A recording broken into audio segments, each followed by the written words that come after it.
السلام علیکم ورحمۃ اللہ وبرکاتہ۔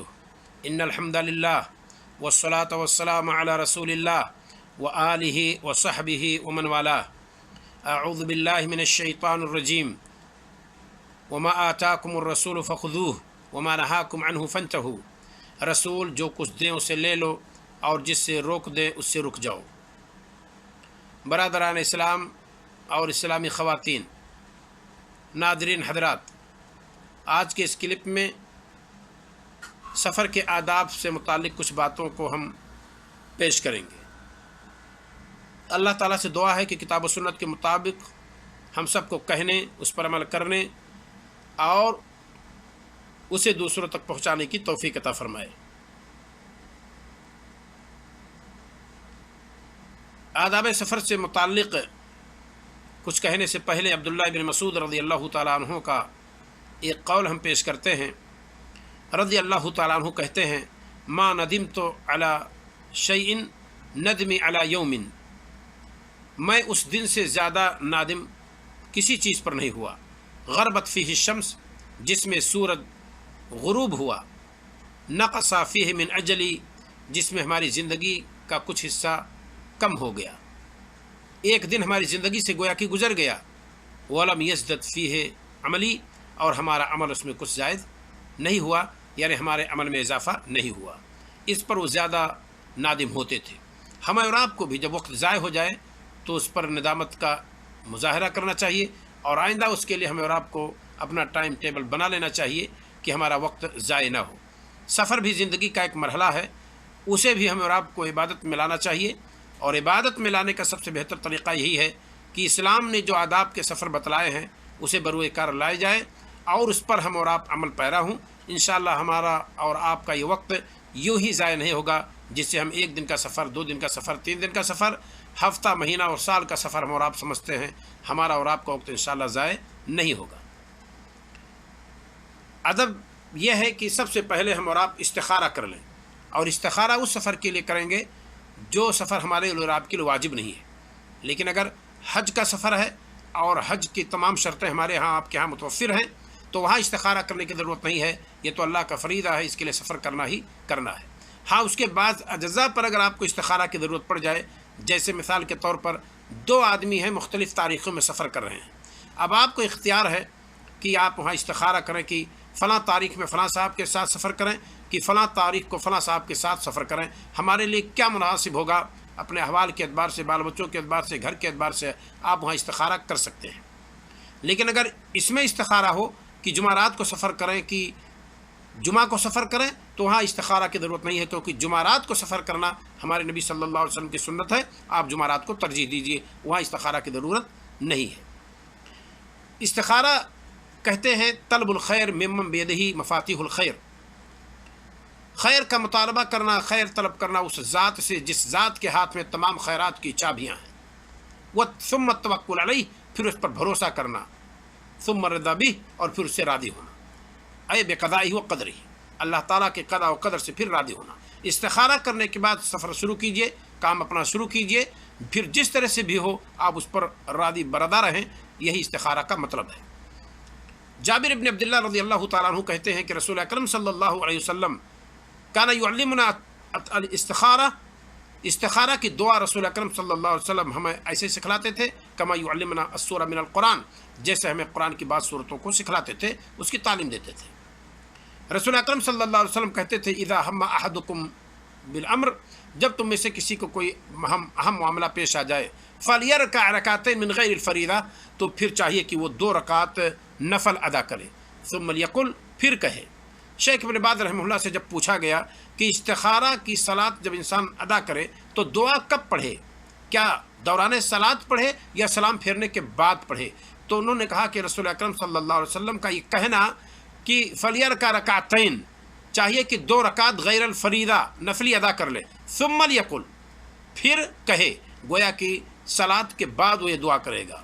کیا دعا کرے گا؟ اللہم انی استخیرک بعلمک، اے اللہ میں تجھ سے خیر چاہتا ہوں، کہ کوئی خیر کا مالک اللہ تعالیٰ ہے، تجھ سے تیرے علم سے کچھ مانگتا ہوں میں، کیونکہ تمام چیزوں کا جاننے والا اللہ رب العالمین ہے، بندہ کچھ نہیں جانتا ہے۔ اللہم انی استخیرک بعلمک واستقدرک بقدرتک، اور تجھ سے طاقت مانگتا ہوں، کیونکہ اللہ تعالیٰ ہر چیز پر قادر ہے۔ وَأَسْأَلُكَ مِنْ فَضْلِكَ الْعَظِيمِ، اور تجھ سے تیرے فضل، بڑے فضل کا میں متلاسی ہوں۔ فَإِنَّكَ تَقْدِرُ وَلَا أَقْدِرُ، کیونکہ تو طاقت رکھتا ہے، میں ناتواں ہوں، کمزور ہوں۔ وَتَعْلَمُ وَلَا أَعْلَمُ، تو جانتا میں نہیں جانتا۔ وَأَنْتَ عَلَّامُ الْغُیُوبِ، اور تو غیبوں کو خوب اچھی طرح سے جاننے والا ہے۔ اللہم ان کنت تعلم ان هذا الامر خیر لی فی دینی ومعاشی وعاقبت امری او عاجلی او عاجلی، اے اللہ رب العالمین تو جانتا ہے اگر کہ یہ کام ہمارے لیے، اور یہی وہ نام لے ان هذا الامر، تو وہاں کہے ان هذا النکاح، ان هذا الطلاق، ان هذا السفر، یہ سفر، یہ طلاق، یہ نکاح ہمارے لیے بہتر ہے۔ فی دینی، میرے دین کے اعتبار سے، ومعاشی، اور میری زندگی میں، وعاقبت امری، اور میرے عاقبت کے اعتبار سے، آخرت کے اعتبار سے۔ یا آپ نے کہا او عاجل امری او عاجلی، بر وقت ہماری زندگی میں بہتر ہے، بعد میں ہماری زندگی میں بہتر ہے، یا دنیا اور آخرت کہہ سکتے ہیں اگر یہ ہمارے لیے بہتر ہے۔ فقدرہ لی، تو اللہ رب العالمین تو ہمارے لیے اس کو لکھ دے۔ ویسرہ لی، ہمارے لیے اس کو آسان کر دے۔ ثم بارک لی فیہ، اے اللہ رب العالمین پھر تو ہمارے لیے اس میں برکت عطا فرما۔ یہ بندہ دعا کرے۔ اللہم ان کنت تعلم، پھر کہے کہ اللہ رب العالمین اگر تو جانتا ہے، اس میں کوئی شک نہیں اللہ رب العالمین جانتا ہے، ان هذا الامر شر لی، یہ معاملہ ہمارے لیے، یہ نکاح ہمارے لیے، یہ طلاق ہمارے لیے، یہ سفر ہمارے لیے شر لی، ہمارے لیے برا ہے، فی دینی، دین کے اعتبار سے، وہ معاشی، اور میری زندگی کے اعتبار سے، وہ عاقبت امری، اور میرے آخرت کے اعتبار سے۔ یا آپ نے کہا عاجل امری اور عاجل ہی، یعنی موجودہ زندگی میں یا بعد والی زندگی میں ہمارے لیے بہتر ہے، یا وقتی طور پر بعد میں ہمارے لیے بہتر ہے، برا ہے۔ فَاصْرِفْهُ عَنِّي، تو اللہ تعالیٰ تو اس کام کو ہم سے پھیر دے، وَاصْرِفْنِي عَنْهُ، اور ہم کو اس سے پھیر دے۔ وَاقْدُرْ لِي الْخَيْرَ حَيْثُ كَانَ، اور اے اللہ رب العالمین تو خیر کو ہمارے لیے لکھ دے جہاں کہیں بھی خیر ہو۔ ثُمَّ أَرْضِنِ بِهِ، پھر تو ہم کو اس سے تو راضی کر دے۔ بندہ یہ دعا کرے اور پھر اس کے بعد سفر اپنا شروع کرے، کام اپنا شروع کرے۔ یہ پہلا کام ہے جس کو ہم نے کہا کہ استخارہ کر لے بندہ، جب سفر کرنا ہو کہ فلاں ملک میں ہے سفر کریں کہ نہ کریں، فلاں علاقے کی طرف سفر کریں کہ نہ کریں، تجارت کے لیے فلاں جگہ سفر کریں کہ نہ کریں، یا کوئی معاملہ ہے وہاں جائیں کہ نہ جائیں، یہ بندہ اس کے لیے استخارہ کر لے۔ دوسرا ادب یہ ہے کہ آپ جس کو عربی میں استشارہ کہتے ہیں، یعنی مشورہ طلب کرنا، اور مشورہ اسے طلب کیجئے جس کو خبرہ ہو، جس کو تجربہ ہو۔ تجربہ کے ذریعے سے بھی علم حاصل ہوتا ہے، اس میں کوئی شک نہیں۔ اسے آپ کے لیے آسانی یہ ہے کہ 10 صفحہ 20 صفحہ 25 صفحہ کتاب پڑھنے کے بجائے، ایک دن 2 دن ضائع کرنے کے بجائے، جس کو برسوں کا تجربہ ہے، آپ اس کے پاس جا کر کے چند منٹ بیٹھیے، ابھی آپ کو بہت ساری چیزیں معلوم ہو جائیں گی۔